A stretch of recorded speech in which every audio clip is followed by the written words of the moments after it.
اس سے زیادہ مجھے پتا. اس کی شکل، اس کی حالت، اس کی عمر، اس آدمی سڑے ہوئے روٹن ذہن ہے، روٹن مائنڈ. اس سے تم یہ توقع کر رہے ہو کہ لا میکنگ کرے گی. تو بھائی نان الیکٹڈ لوگ ہوتے ہیں جو جورس اسٹوڈنٹس کے لوگ ہوتے ہیں، وہ لا بناتے ہیں، وہ لا بنا کر بل بنا کے دیتے ہیں. یہ نکمنے گدھے اس کے اوپر اسٹیمپ لگاتے ہیں. اور کیا کر سکتے ہیں؟ کبھی کبھار اسٹیمپ بھی نہیں لگا پاتے.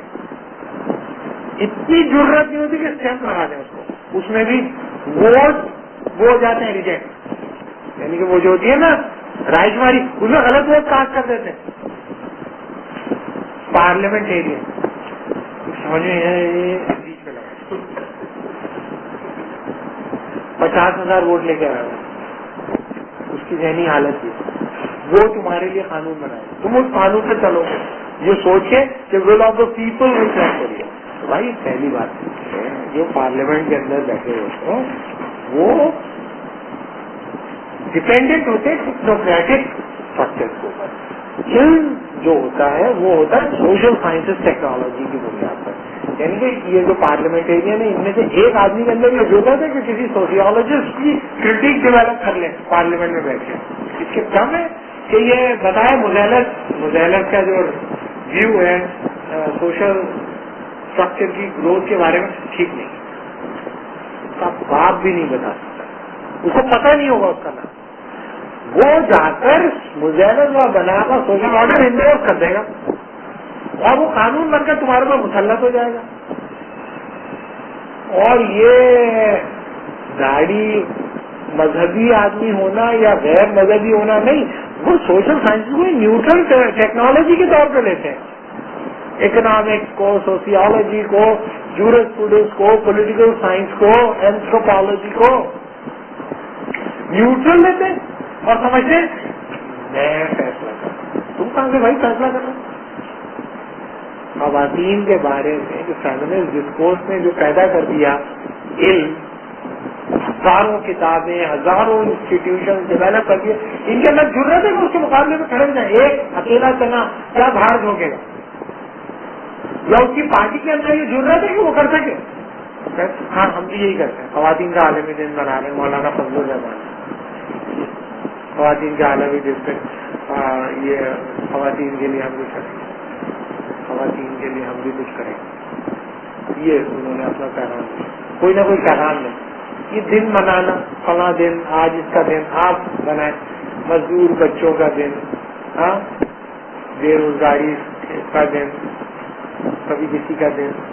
کیا کبھی کون بتا رہا ہے، کون کہہ رہا ہے، یہ کہاں سے آ رہا ہے، اس کو تم کیوں رسپونڈ کیے جا رہے ہو؟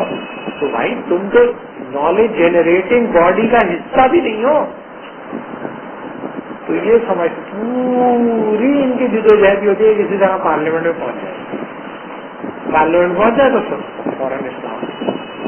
پارلیمنٹ ایک بل پاس کر دے گی، پارلیمنٹ وہ بل پاس کر دے گی اور پھر سب لوگ سب شریف ہو جائیں گے. ایران کے اندر پوری پارلیمنٹ میں مذہبی لوگ ہیں، پاسداران بیٹھے ہوئے ہیں، اوپر ولایت فقیہ بیٹھا ہوا ہے اور 43% ماڈریٹس کی اسٹرینتھ بڑھ گئی ہے. 43% انکریز ہوئی ہے ان کی پچھلے 5-10 سال کے اندر. پاسداران کمزور ہوئے ہیں، 43% ویک ہوئے ہیں، ان کی گرفت کم ہوئی. حالانکہ ان کا جو وہ ہے پریزیڈنٹ مذہبی آدمی ہے، زمین پہ سوتا ہے، 2 کمروں کا فلیٹ میں رہتا ہے، کوئی عیاشی نہیں کرتا، شریف زندگی گزار رہا ہے، اچھی زندگی گزار رہا ہے. اس کے باوجود بتا کیوں؟ کیونکہ کنٹرول ڈیموکریسی انہوں نے کسی نہ کسی سطح پر لیجیٹمائز کر لی اور اسٹیٹ اسٹرکچر میں کوئی بنیادی تبدیلی نہیں کی سوائے ولایت کا. جب خامنائی اصل آدمی ہے وہ اگر چلا جاتا ہے، اس کی روحانیت ہے جس کی وجہ سے اس میں مذہبیت آپ کو دکھائی دیتی ہے. اس کے بعد نمبر 2 نمبر 3 آتے ہیں، ان کو تو دیکھو کیسے منہ کو آتے ہیں.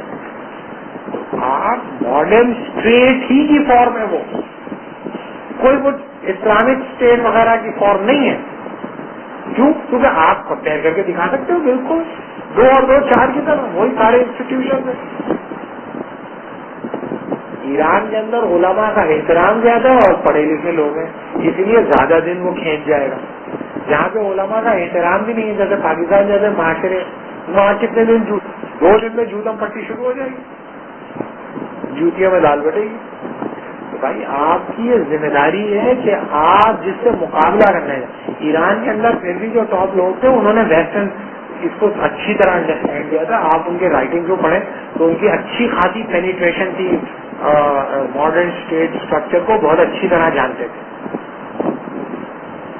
ان کے جو بڑے لوگ تھے مطاہری اور یہ منتظہری اور بہت سارے ایسے لوگ, علی شریعتی اور بازرگان, کافی لوگ جو تھے جانتے تھے, فلسفہ بھی جانتے تھے, انگریزی بھی جانتے تھے, فرینچ جرمن بھی جانتے تھے. اس کے باوجود انہوں نے جو اسٹیٹ اسٹرکچر بنایا وہ کچھ سالوں کے اندر اس میں جو ماڈریٹس ہیں, جس کو کال ماڈریٹس یا لبرل قوتیں ہیں, جو شرع کی امپوزیشن کو وائلیشن آف ہیومن رائٹس کہتی ہیں, وہ لوگ جو ہیں پاورفل ہو رہے ہیں. تو بتانے کا مطلب یہ کہ آپ کی یہ ذمہ داری ہے, ہر آدمی کی ذمہ داری نہیں ہے کہ وہ فلسفہ پڑھے, لیکن جو آدمی کو اس کے اس کو پتا تو ہو, کیونکہ یہ جو کنٹمپریری ورلڈ اسٹرکچر ہے اور سوشل اسٹرکچر ہے تو سب ویسٹرن فریم ورک سے نکلا ہوا ہے. آپ کو پتہ ہی نہیں ہے تو پھر آپ کیا کرو گے؟ آپ سمجھو ٹی وی پہ جا کے میں اللہ رسول کا پروگرام کروں گا تو سب لوگ شریک ہو جائیں گے. جو اینکر پرسن ہے نا, اینکر پرسن جو مولانا صاحب کے ساتھ کام کر رہے ہیں اعلیٰ صاحب, وہ ویسے کا ویسی بدماش ہے, بالکل شریک نہیں ہوا. وہ مولانا صاحب سے سوال کرتا ہے, اچھا یہ بتائیں, اب یہ بتائیں, اب یہ بتائیں. تو بھائی تم سوال کرو, جاؤ نا, تبدیل کرو نا اپنی زندگی.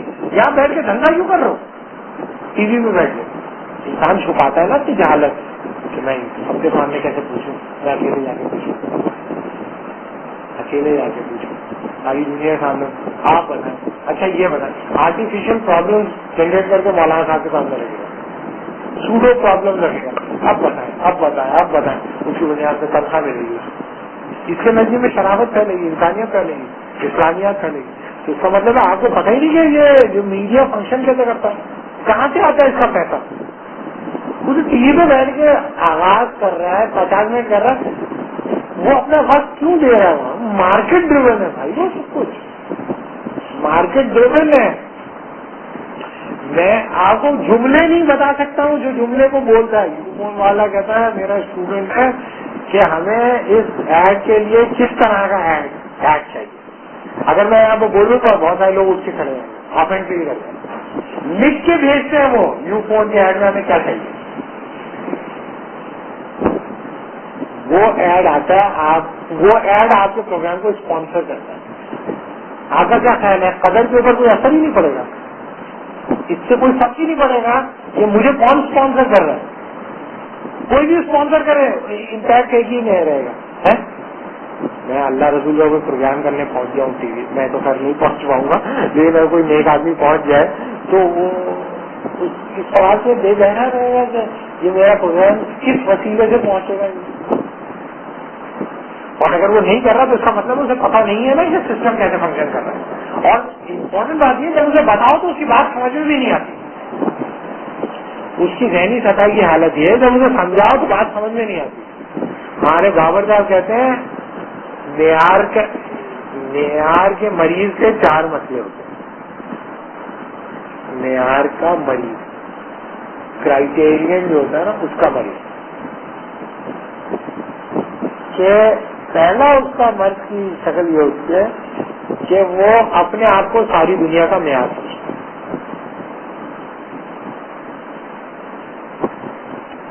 نمبر 2, اپنے معیار کو ساری دنیا کا معیار ہی سمجھتا ہے.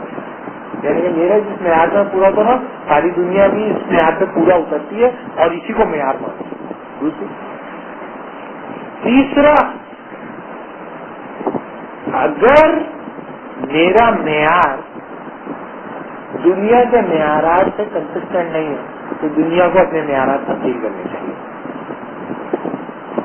چوتھی, اگر کوئی سمجھائے تو یہ بات سمجھ میں نہیں آئے. کوئی تو سمجھائے کہ بھائی تمہارے ساتھ یہ مسئلہ, تو یہ بات ان کی سمجھ میں نہیں آئے. پہلے دوسرا ہے کہ اپنے معیار کو ساری دنیا کا معیار سمجھتے. تو یہ ہمارے بابا صاحب اسٹوڈنٹ ہے تو ہمیں بتاتے ہیں کہ تم لوگ اس سے بچنا.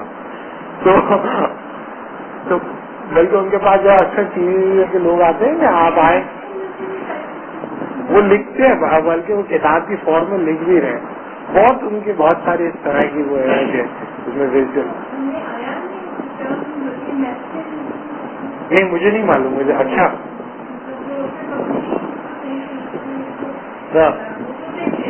ہاں ہاں. تو امپورٹنٹ بات یہ ہے کہ وہ یہ سمجھتے ہیں کہ اگر ساری دنیا میں علم کی کمیونیکیشن کا فی زمانہ یہی طریقہ ہے تو میں یہ طریقہ کیوں اختیار نہ کروں. اس کا مطلب یہ ہے کہ دنیا میں جو معیارات کا ارتقاء ہوتا ہے وہ نیچرل ہے. یہ پرزمپشن ہے نا آپ کی. دنیا میں جو معیارات کا ارتقاء ہو رہا ہے وہ نیچرل ہے. لہٰذا آپ یہ آ گیا تو مجھے اس سے پورا کرنا بھائی تو ضروری نہیں ہے نا. ہو سکتا ہے غلط ہو نا وہ. تو تم تو دیکھو کہ تمہاری تہذیب میں کیا رہا، اس میں تمہارے بڑے آدمیوں نے یہ کیا کیا، انہوں نے کیا یہ کیا یا نہیں کیا. ان کو اگر یہ پتا چل جاتا کہ جو اللہ رسول کا میں یہ بات کر رہا ہوں اس کو پھیلانے کی یا یہ اسپانسر ہوگا ان بدماشوں کے ذریعے، اور یہ بدماش یہ میسج بھی دے رہے ہیں ساتھ میں، تو وہ دیتا کیا درج جا کے یا نہیں دیتا. انٹیوٹیولی کیا اس میں کوئی کون سی توبے تھوڑی چلانی. دیر لو نا ہو گیا کبھی نہیں جاتے. تمہارا دل کہہ دے گا میں خود نہیں جاؤں گا. وہ چلا جاتا ہے. وہ کہتا ہے نہیں اب کیا کریں، میدان خالی بھی تو نہیں چھوڑنا. کچھ لڑائیاں ایسی ہوتی ہیں جس میں غالب مغلوب سے زیادہ ذلیل ہوتا ہے. اگر کیچڑ پھینکنے کا مقابلہ ہو رہا اور آخر میں نے فتح پائی تو تم زیادہ ذلیل ہو نا، کہ تمہیں زیادہ کیچڑ پھینک. شرم کی بات ہوتی، شرم کی بات ہے نا جس کو ہم فخر کرتے ہیں. تو پرابلم یہ ہے کہ یہ تو جو انٹلیکچوئل ملاکڑے ہو رہے ہیں، پہلی بات اس کا علم سے کوئی تعلق نہیں ہوتا. ہاں ہاں یہ کہہ رہے ہیں کہ آپ کے فیملی کا درد جو ہے اس کا تو امپیکٹ پڑا ہی پڑے گا کہ نہیں پڑے گا، لیکن وہ جو اس کے ساتھ اسپانسرشپ کی شکل میں جو چیز لگی ہوئی ہے وہ معاشرے کا راستہ ہے. اب یہ کیا ضروری کرائٹیریا ہے کہ جو ظاہر کیجیے گا، مجھے نہیں پتا کہ مولوی کا درد اگر نہیں امپیکٹ ڈال رہا، اگر نہیں چھوڑ رہا، ضروری ہے کہ وہ چیز جو اس کے ساتھ اسپانسر کی شکل میں وہ بھی اتنا ہی اثر ڈال. دیکھو پہلی بات تو یہ کہ بہت ساری چیزیں یہ انٹیلیجنٹ کوشچن کہ اگر ایک امپیکٹ نہیں ڈالنا تو دوسرا امپیکٹ نہیں ڈالنا. دیکھو مسئلہ یہ ہوتا ہے کہ ایک چیز ایک ٹرم استعمال کی جاتی ہے فلسفے میں، اسے ہم کہتے ہیں the divinization. The divinization of self. ٹھیک ہے، ڈی ڈیوینائزیشن آف سیلف یہ ہوتی ہے کہ کچھ بیان جو ہوتے ہیں جن کو ہم اکاؤنٹ کرتے ہیں ان کی ایک سینسٹی ہوتی ہے. اگر وہ سینسٹی پامال ہو جائے تو وہ بیان اپنے معنی نہیں کھوتا، بلکہ وہ رویہ یا وہ ذات کا پہلو یا وہ رشتہ اپنے وقت ہوتا. یہ ایک دم سے نہیں ہوتا. It takes years. جیسے محبت ایک جذبہ ہے، اس کو بہت بیان کیا اور اس کو شو بھی بہت کیا. اب اگر فرض تم ڈیجیٹل ٹیکنالوجی کے اندر اس جذبے کو لے، ٹھیک ہے، اب اس جذبے کو تو بہت زیادہ اس کی پروفیٹیبلٹی بھی بہت زیادہ ہے نا، اس کے پیسے بھی بہت بنا سکتے ہیں، اس کے ساتھ بہت ساری ایکسیسریز لنک کر کے آپ مارکیٹ فنکشن کو ایکسلریٹ کر سکتے ہیں.